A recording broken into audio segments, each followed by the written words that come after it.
Assalamualaikum warahmatullahi wabarakatuh. Hari ini kita belajar mengenai sudut antara dua vektor ya. Ya, misalkan di sini kita punya vektor A dan vektor B. Sudut antara dua vektor berarti di sini adalah theta.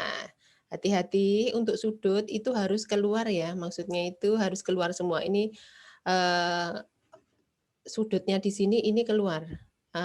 Ini keluar ke sana vektornya, ini keluar ke sana. Enggak boleh. Ini misalkan vektornya ini yang A arahnya ke sana, kemudian yang B arahnya ke sini, sudutnya tidak di sini. Begitu ya, ingat ya, vektornya harus arahnya keluar semua. Pada pembahasan sebelumnya diketahui bahwa vektor A dot vektor B itu sama dengan panjang vektor A kalikan panjang vektor B kalikan cos theta. Nah, dari sini persamaan ini maka akan diperoleh bahwa cos theta sama dengan vektor A dot vektor B dibagi panjang vektor A kali panjang vektor B. Jadi ini kan tinggal pindah ke kiri, kan berarti ini dibagi ke bawah gitu ya. Selanjutnya, jika theta itu adalah sudut antara vektor A dan vektor B dengan vektor A dot vektor B itu adalah A1B1 plus A2B2 plus A3B3, berarti nanti ini vektor A-nya itu A1I plus A2J plus A3K gitu kan ya. B-nya juga sama, B1I plus B2J plus B3K. Maka nanti ini, jadi bagian yang ini bisa kita ganti dengan A1B1 plus A2B2 plus A3B3.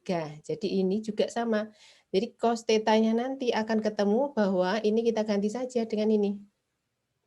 Dah, berarti cos theta sama dengan A1B1 plus A2B2 plus A3B3 per panjang A dikali panjang vektor B ya. Dah, bisa ya? Mudah nggih? Selanjutnya, contoh 1. Diketahui vektor A itu ini, kemudian vektor B-nya adalah ini. Hitunglah vektor A dot vektor B, kemudian panjang vektor A dan panjang vektor B. Selanjutnya, B tentukan besar sudut antara vektor A dan vektor B. Dah, untuk perkaliannya kita gampang aja ya, tinggal yang seletak kita kalikan, terus dijumlah, gitu aja nggih. Jadi nanti ini kita kalikan, kemudian kita jumlah hasilnya ini. Kemudian sedangkan panjangnya adalah akar dari, ini tinggal dikuadratkan semuanya, dijumlah. Dah, berarti ketemunya adalah akar 19, kemudian yang panjang vektor B adalah akar 22. Gitu ya. Bisa. Selanjutnya, dengan menggunakan rumus kosinus yang terakhir tadi, yang pakai merah tadi ya. Cos theta kan sama dengan vektor A dot vektor B berpanjang vektor A kali panjang vektor B. Kita tinggal masukkan saja tadi yang kita sudah tahu ya. Jadi tadi cos theta-nya itu sama dengan vektor A dot vektor B tadi ketemunya 0. Ini tadi. Kemudian panjang vektor A itu akar 19, panjang vektor B akar 22. Sebenarnya untuk yang bawah ini, kalau atasnya ini sudah ketemu 0, tidak ada masalah ya. Kenapa? Karena kalau pembilangnya 0, itu berapapun bawahnya itu mesti ketemunya 0, gitu ya. Jadi cos theta adalah 0, berarti sudutnya adalah 90 derajat. Kenapa? Karena cos 90 derajat hasilnya adalah 0. Selanjutnya contoh yang kedua, diketahui segitiga KLM dengan K-nya ini, L-nya titiknya ini, M-nya ini. Tentukan sin sudut KLM. Ingat, sudut tadi harus keluar. Berarti kalau di sini sudutnya adalah sudut KLM, berarti sudutnya adalah di titik L. Artinya kita harus tahu vektor LK dan vektor LM, gitu ya. Nah, vektor LK berarti kan OK dikurangi OL. Tinggal dikurangkan saja. Ya. Kalau misalkan ini tidak OK, ini kamu kasih vektor K pakai huruf kecil ya. Ini vektor OL berarti sama juga nanti vektor L kecil, tinggal dikurangkan aja. Kemudian vektor LM berarti nanti vektor OM dikurangi vektor OL atau vektor M kecil dikurangi vektor L kecil. Berarti ini tinggal dikurangi aja. Dah, bisa ya, mudah ya. Kemudian vektor LK kali vektor LM, berarti ini kita tinggal kalikan aja yang seletak, kemudian kita jumlah. Hasilnya adalah ketemunya min 36. Kemudian panjang vektor LK itu adalah ini, kenapa? Kita lihat. Nah, LK tadi kan min 1, min 4, min 8. Ini kita tinggal kuadratkan, jumlah, terus diakar, sama juga dengan nanti vektor LM-nya. Kemudian dengan menggunakan rumus cosinus, berarti tadi cos sudut KLM, berarti adalah vektor LK kali vektor LM dibagi panjang kedua vektor tadi. Jadi untuk yang atas itu ketemunya min 36 tadi. Kemudian panjangnya untuk yang LK 9 ini 6. 36 bagi 9 berarti adalah 4. 4 dibagi 6 berarti bagi 2 semua, berarti 2/3 ketemunya min. Kenapa ini ketemunya min? Berarti ini berada di kuadran 2 atau sudut tumpul. Karena kosinus bernilai negatif di kuadran 2. Apakah tidak bisa itu di kuadran 3? Oh, tidak bisa. Kenapa? Karena kalau misalkan kita buat sudut, itu kita ambil yang kecil, gitu ya. Jadi kalau misalkan kita buat, kita kembali lagi ke yang atas.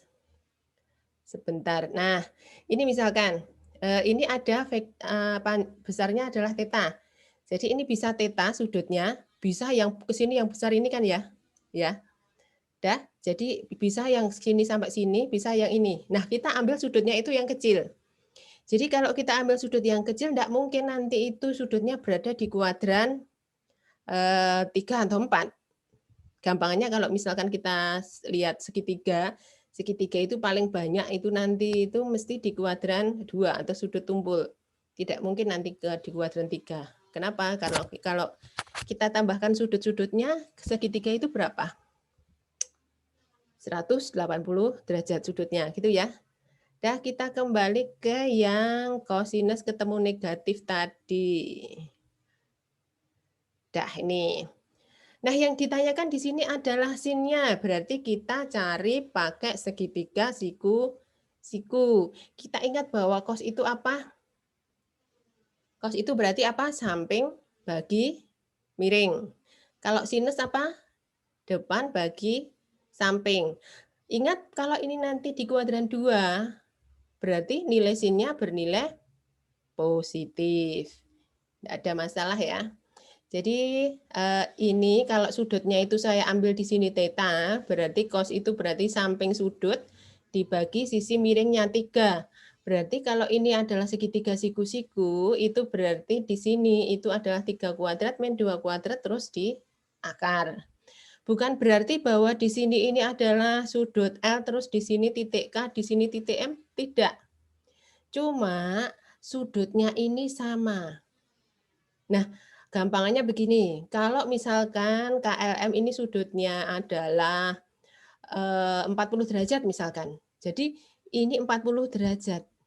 Begitu. Kalau ini 40 derajat, sini 90, sini berapa gitu. Jadi tidak kok kita bentuk segitiga siku-siku itu karena segitiga KLM itu siku-siku, tidak. Cuma kita buat perbandingannya untuk sudut yang besarnya sama dengan KLM. Misalkan theta, ini sudutnya sebesar KLM. Jadi bukan berarti bahwa di sini L, di sini titik M, di sini titik K itu tidak. Cuma sudutnya yang sama. Kemudian kita buat segitiga siku-siku. Jadi di sini nanti hasilnya adalah akar 5. Kemudian yang kita cari di sini adalah sinnya, berarti sini adalah depan bagi samping atau desa, biasa disingkat begitu ya. Berarti hasilnya adalah akar 5 dibagi 3, atau sama juga bisa kita tulis sebagai 1/3 akar 5, gitu ya. Jadi akar 5 bagi 3 itu sama juga 1/3 akar 5. Bagaimana kalau nanti yang ditanyakan tangannya?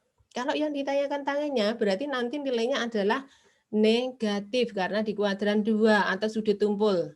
Begitu ya, jadi perhatikan kuadrannya kalau misalkan ada salah satu ini yang negatif. Kalau sih tidak ada masalah karena di kuadran 1 maupun 2 dia bernilai positif. Mudah ya? Lanjut, contoh 3. Diketahui vektor U tegak lurus terhadap vektor V. Tentukan nilai P. Kemudian ini. Jadi karena ini tegak lurus berarti sudutnya adalah 90 derajat. Jadi U kali V ini kalau saya kalikan kan bentuknya ini. 2P kuadrat min 5P dikurangi 12. Karena U tegak lurus V sudutnya berarti adalah 90 derajat. Karena 90 derajat berarti cosnya bernilai 0. Jadi cos 90 derajat tadi kan 0, padahal cos 90 derajat tadi adalah vektor U dot vektor V dibagi ini ya. Berarti ini sama dengan kan 0. Dah. Kalau sudah begini, ini kita ganti saja nanti apa namanya U kali V dengan yang ini. Nah, terus kemudian ini kita hitung enggak yang bawah?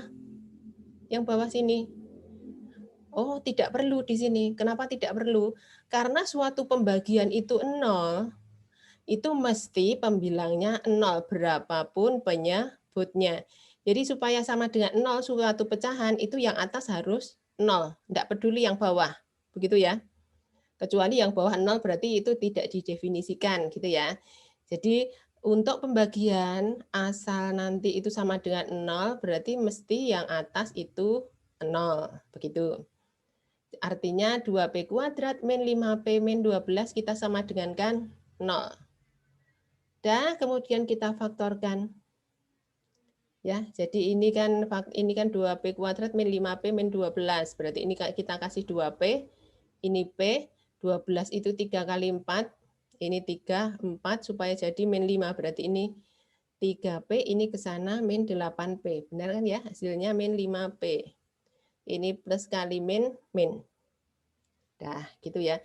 Jadi boleh dicoba-coba ini kalau misalkan dibalik bagaimana benar apa salah gitu ya. Asalnya min 5P itu tengah kali tengah, pinggir kali pinggir, terus dijumlah harus ketemu yang tengah ini. Sedangkan yang belakang ini itu hasilnya adalah yang belakang ini kali yang belakang sini. Ya, 2P plus 3 berarti sama dengan 0, berarti P-nya adalah min 3/2, kemudian yang belakang P-nya sama dengan 4. Sekarang contoh yang keempat. V panjang vektor U9, panjang vektor P3. Nilai cos antara dua vektor tersebut adalah 1/3. Tentukan panjang dari vektor U dikurangi vektor V dan vektor U plus 2 vektor V. Nah, gimana ini kita mencarinya? Nih, supaya ada panjang-panjang begini, ini kan ada vektor U min vektor V. Berarti hubungannya panjang adalah di kuadrat ya. Jadi ini kita kuadratkan. Ya. Kalau ini kita kuadratkan, itu kan berarti sama juga ini kurung biasa kuadrat gitu kan ya. Kenapa? Karena panjang A kuadrat sama dengan vektor A dikuadratkan. Nah, ini kita kuadratkan berarti depan kuadrat min 2 kali depan kali belakang.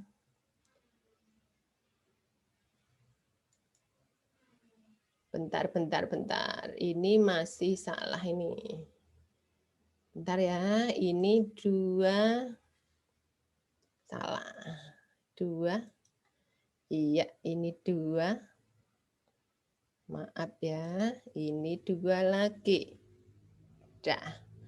Berarti ini adalah 81. 81 dikurangi dengan ini berarti 18 ditambah 9. Berarti 81 dikurangi 9. Berarti 81 kurangi 9 berarti 72. Dah. Kemudian panjangnya berarti adalah, ini tinggal kita akarkan aja. 72 itu berarti adalah 9 kali 8. Bentar. 9 kali 8. Dah, setelah itu ini 9 kali 8 berarti nanti itu 9 itu 3, 8 itu berarti 2 akar 2. Jadinya adalah 3 kali 2, 6. Akar 2. Bentar. Akar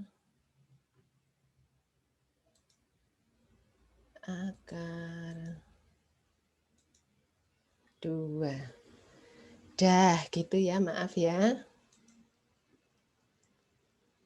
Dah.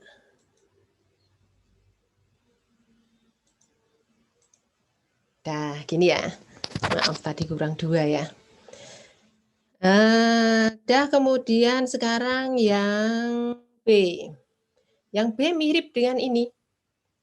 Jadi nanti ini kita kuadratkan seperti yang tadi.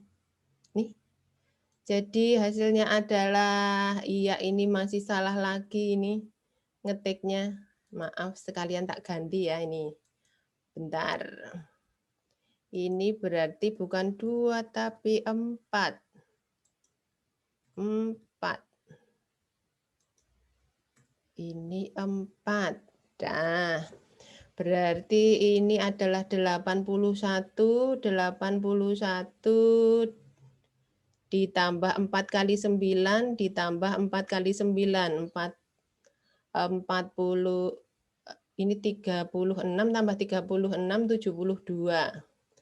72 kita tambahkan dengan 81, jadinya adalah, bentar.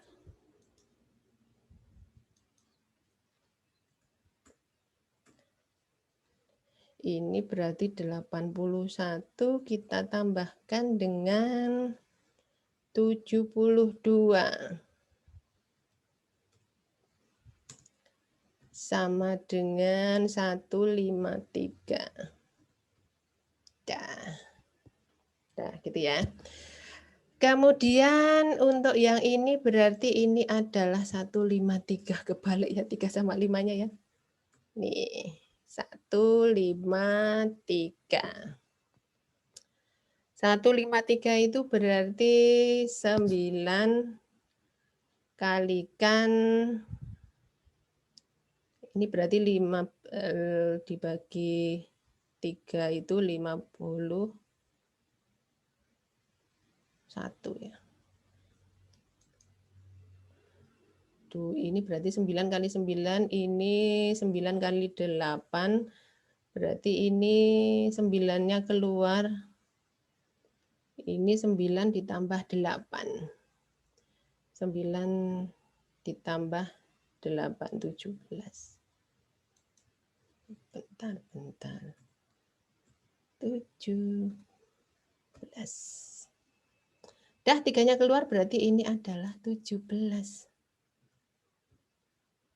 Dah. Gitu ya. Dah. Gitu, maaf. Nih.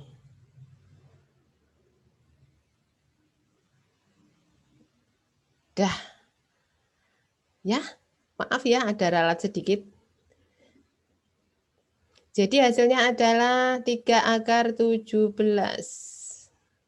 Alhamdulillah, selamat belajar. Semoga bermanfaat. Cukup sekian hari ini. Assalamualaikum warahmatullahi wabarakatuh.